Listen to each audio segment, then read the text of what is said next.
to enhance and emphasize the importance of cooperation and cooperation among various mediation initiatives. Then we discussed about the situation in Georgia.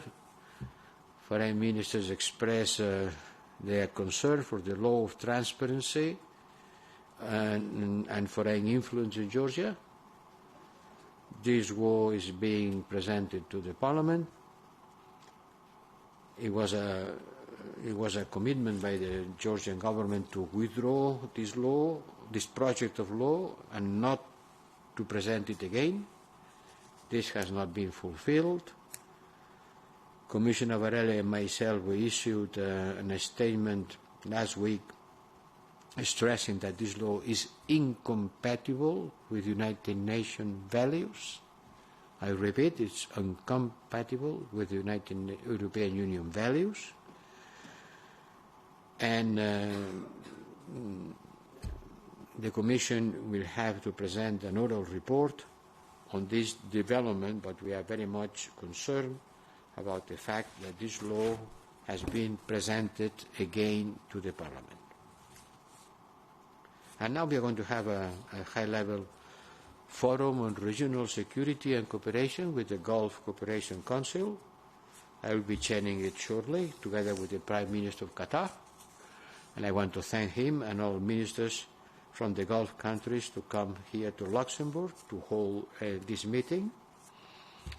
This high-level forum on security and cooperation in the region gathers together the Gulf countries and the European Union ministers as an important milestone in our strategic partnership with the Gulf countries. It is the first ever informal meeting in this setup, and we want to reinforce the dialogue and cooperation on security between the European Union, the Gulf cooperation countries, and our respective member states. I don't have to tell you about the security implication of the latest development and the tense situation around Gaza, to see how concretely we can work collectively to calm down the situation and to prevent further escalation.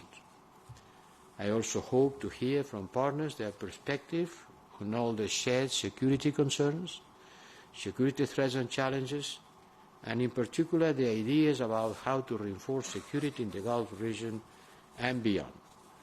You know that everybody is being very much concerned about the situation in Gaza, the Red Sea, the Iran. Is one of the hottest spots for security around the world, and it's very good that we could have this meeting with our friends from the Gulf Cooperation Council and the European Union member states. Thank you. So now questions. First one was Thomas Guczka, please.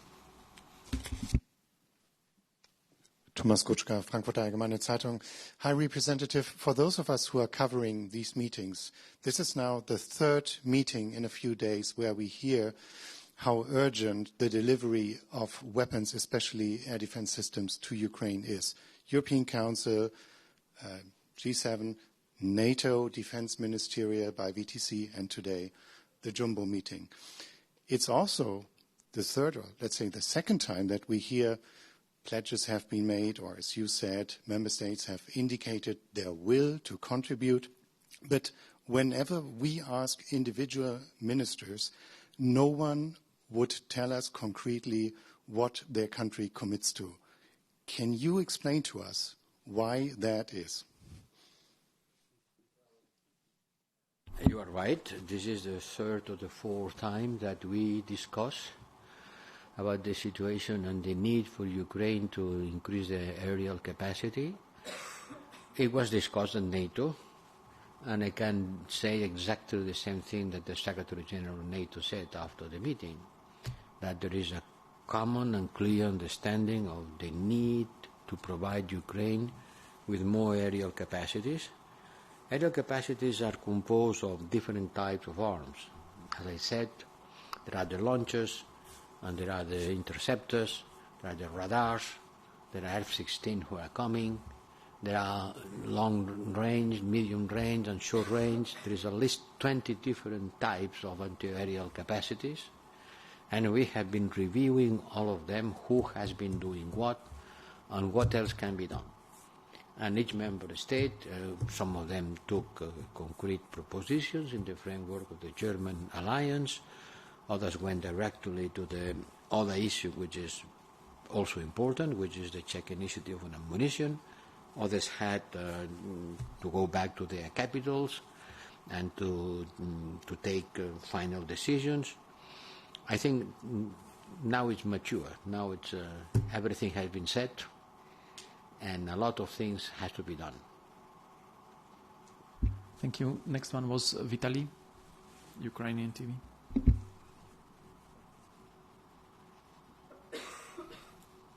Thank you for the floor. My question is more or less the same. Now, after this meeting, what do you think about the possibility to fulfill the request of President of Zelensky, who asked 7 Patriots, or maybe you in some way transform this request, but in general you can fulfill this general request? Thank you. Well, I'm sorry, but we don't have Patriots here in Brussels. Mike. I said that I'm sorry, but they don't have patriots here in Brussels. The patriots are in the capitals, and it's up to them to take the decisions. I want to insist that a launcher without interceptor is useless, and certainly interceptors without launchers are also useless. So we need both things. We need new launchers and a continuous flow of interceptors in order to be used by the launchers. Member states came back to the capitals with a clear understanding of the request, of the needs, and I'm sure they will take decisions about it. Thank you. Next one, Max, you still want the question? Okay. So let's go back. Al Mayadeen. You have to come back for the mic in the middle. Merci beaucoup, Al Mayadeen TV, Moussa Assi. C'est une chaîne de télévision arabe basée à Beyrouth. Et ma question concerne le Liban. On a vu, durant le sommet de la semaine passée, on a parlé beaucoup du Liban. On a parlé aussi d'un soutien à l'armée libanaise. Après ça, il y a eu une visite du Premier ministre libanais à Paris, rencontre avec M. Macron et un retour du Premier ministre à Beyrouth. Et on a entendu des échos que les nouvelles propositions de Paris n'ont pas été entendues au Liban. La position de Hezbollah, elle est toujours la même. Pas cesser le feu au Liban avant le cessez-le-feu de Gaza. Ma question, en quoi ça concerne aujourd'hui la position européenne pour soutenir l'armée libanaise et dans quel but? Et quelle est l'alternative s'il n'y a pas de cessez-le-feu au Liban avant le cessez-le-feu de Gaza? Merci.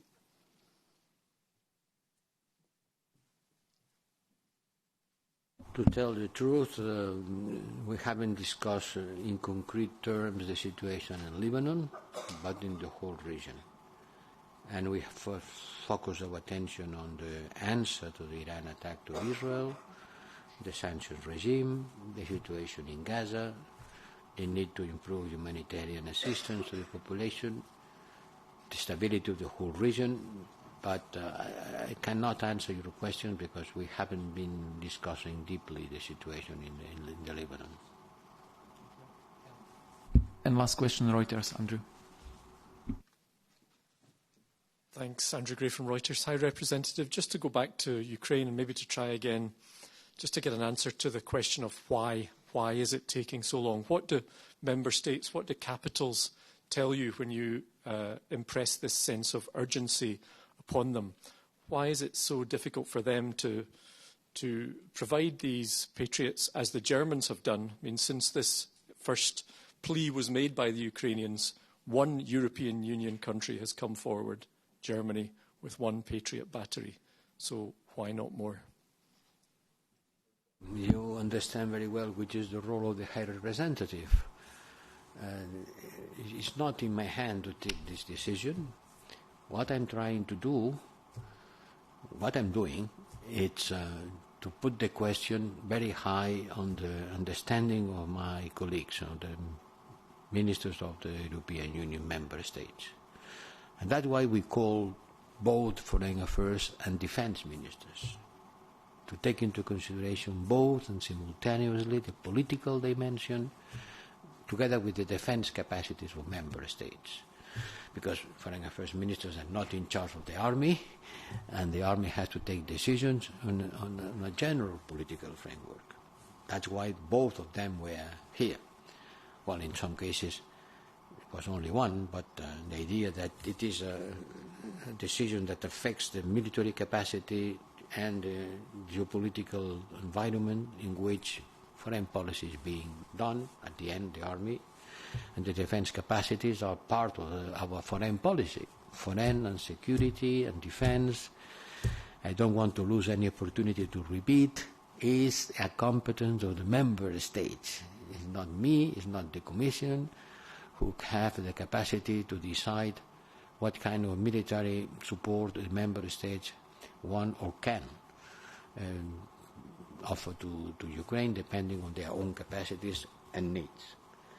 But today I think that everything has been said and everybody understood and everybody has to in a position to take decisions. But, you know, I cannot take decisions instead of them.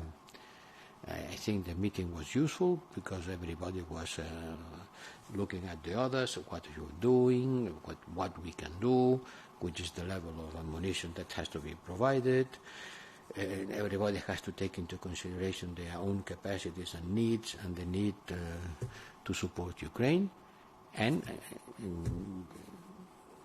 the work will continue. The work will continue and the capitals will take the decisions which are entitled to take. I cannot take decisions instead of my colleagues. I just do what I can do is to put, I wouldn't say pressure because I don't pressure my colleagues to try to explain and to make everybody understand and to be aware and to feel not only concerned but ready to act. Thank you, and that was it. Thank you very much for coming. We have the meeting with the GCC partners, which needs to be prepared. So thank you very much for coming. Big thanks to interpreters, and see you back in Brussels. Bye.